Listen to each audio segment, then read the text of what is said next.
record. All right. All right. So there's nothing more important than being together, especially in today's world. You know, we have our family given to us by birth, but there is no other family such as the one given to us by God through our Lord Jesus Christ. And this became obvious to me back in 2022 when we met the Vancouver Saints for the very first time. We had never met officially. We had just found out that the Vancouver Fellowship existed, but they are a spirit-filled group. And this was very evident because there was a familiarity straight away that we had with them. The minute we stepped into the park, there was just a familiarity with them. You know, when we met them for the first time over in that park. And this is a feeling that we all feel when we come together in unity through the Holy Spirit. It gives us all things in common. It was though I was talking with people that I had known my entire life.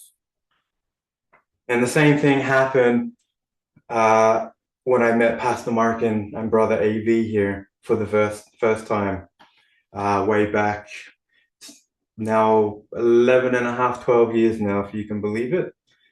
I had seen Pastor Mark a couple of times in Australia at conventions, but I hadn't really met him personally. I never sat down with him or had a conversation. I just knew him as the Canada pastor or the pastor from Canada. And Brother AV, I had never seen AV before in my life. But that first day that I arrived here back in 2014, it was though I had known Pastor Mark and AV and everyone else that was here for 30 years. I had a familiarity with all of them. Like they were long lost family members or something like that. But that's the beauty of God and the Holy Spirit, the Lord. How special the power that comes with being spirit-filled and being in his presence. You know, I don't just get this feeling with Vancouver or Pastor Mark or AV. It happens anytime I'm with another spirit-filled brother or sister. It's a kind of power that cannot be denied. It can only come from a higher power, something from beyond this world and the shortcomings of men. Let's go to John 13, please.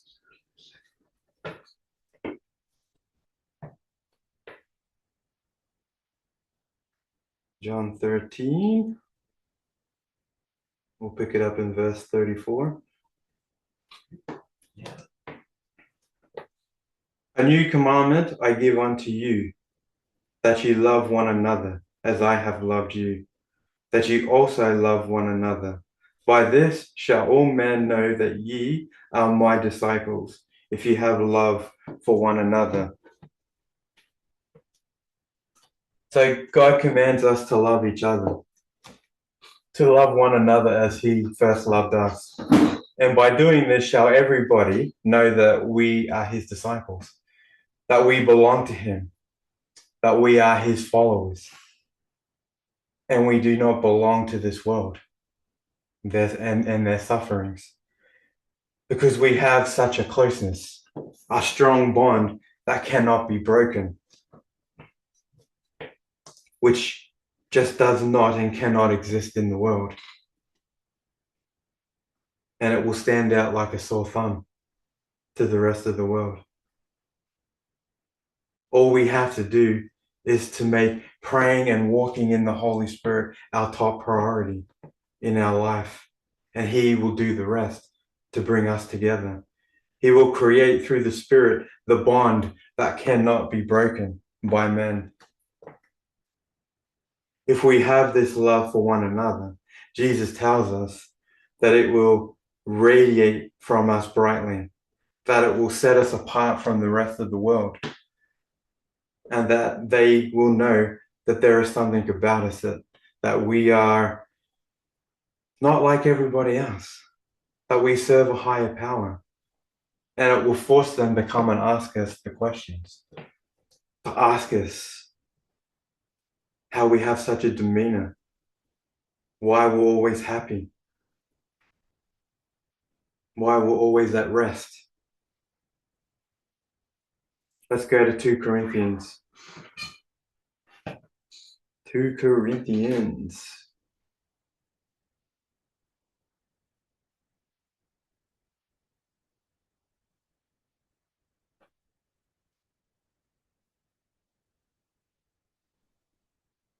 Verse 14, sorry. Be ye not unequally yoked together with unbelievers. For what fellowship hath righteousness with unrighteousness? And what communion hath light with darkness? The coming together of the Lord's Spirit-filled children has never been more important than right now. It just seems like every single day, the world has plan after plan to rob us of our salvation or rob others from gaining their salvation. But if we remain connected or tethered to the Lord, the world will try, but they will fail.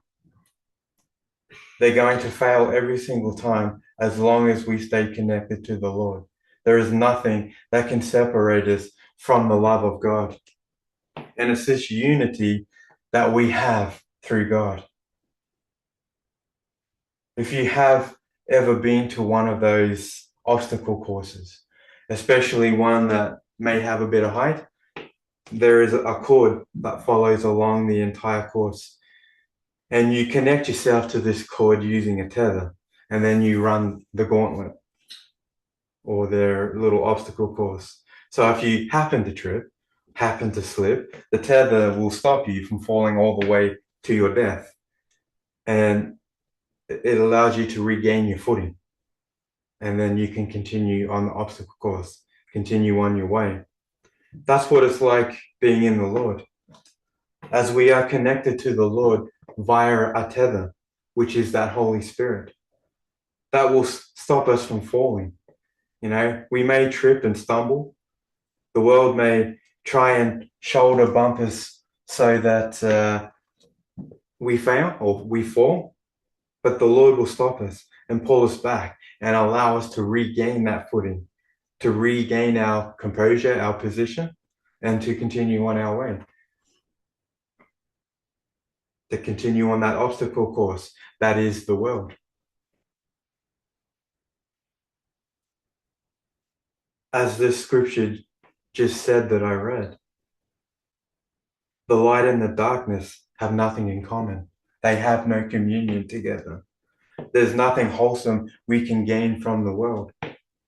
We have nothing in common. Everything in the world tries to give us, or everything that the world will try to give us will be contrary to what the Lord wants. And I'm talking about their ideologies. It will be contrary to his purpose, to his will, his desire, because he is the light. And if we are in him and he is in us, that makes us the light as well.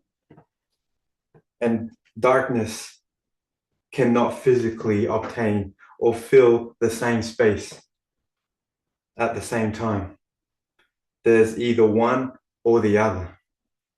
There's either darkness or there is light. And of course, the light can repel the darkness.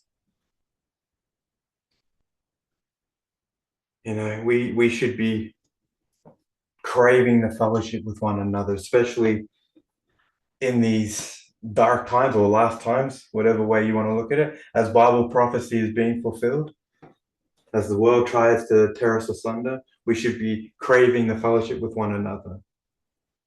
You know, like that worldly person who craves that alcohol or that cigarette. And we do this by, we get involved. You know, we started a new year and we have a bunch of camps coming up in this new year. And that is a perfect place to get involved, is at a camp. Share a testimony, share a scripture with somebody. If the tables and the chairs need to be put away, or the band gear, lend a hand, or the volleyball nets that always get forgotten every year. If they need to be put away, lend a hand. That's what these camps do. It gives us that opportunity to remove ourselves from the world, to cut them off completely, and just let the Spirit and the Lord guide each and every one of us and sharpen each other's walk. It's hard for us throughout the weeks, when we have to go to work, when we have to go grocery shopping, when we have to pick up the pet from the vet or whatever. We're constantly among the darkness. We constantly got our lives full with things. We are constantly picking up the newspaper or watching the news on TV and just getting absolutely walloped with the filthiness of the world. Listening to their swearing at work, the bad jokes, the whatever, the backstabbing, whatever goes on, whatever the world likes doing. But we have camps coming up. It's a new year. A whole bunch of camps are coming up soon. We need to use these camps right now, at this time, while we have the opportunities and the freedom, I guess, to go on these camps, to grow closer to each other. And we do this by growing closer to our Father in heaven.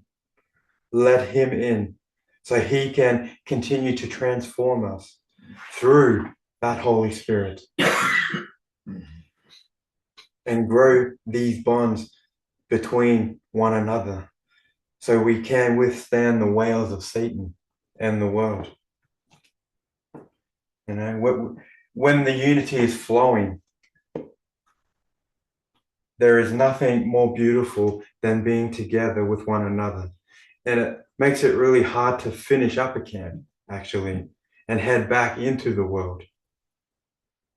I don't know if anyone else has felt that way, but I know when I've been to camps and everyone is just united through the Spirit and just clicking. We're hearing great talks, we're hearing awesome testimonies. It's just hard to go back to work, to that world, and face the depression, the anger, the violence, and the discord that the world has.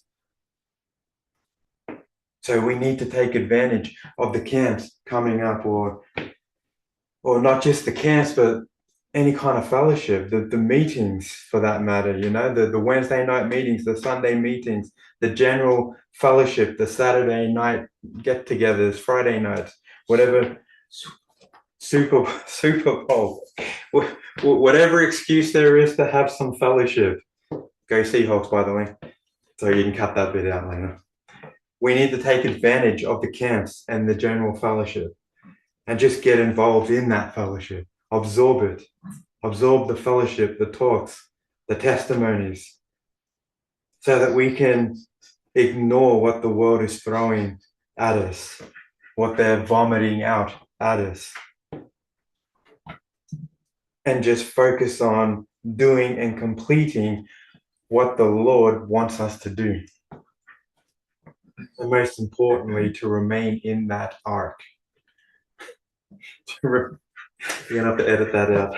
To remain in that ark so that we can go home when the light of the world, the Lord, comes back. And I'm going to leave it there before I ruin everything. Pastor Mark.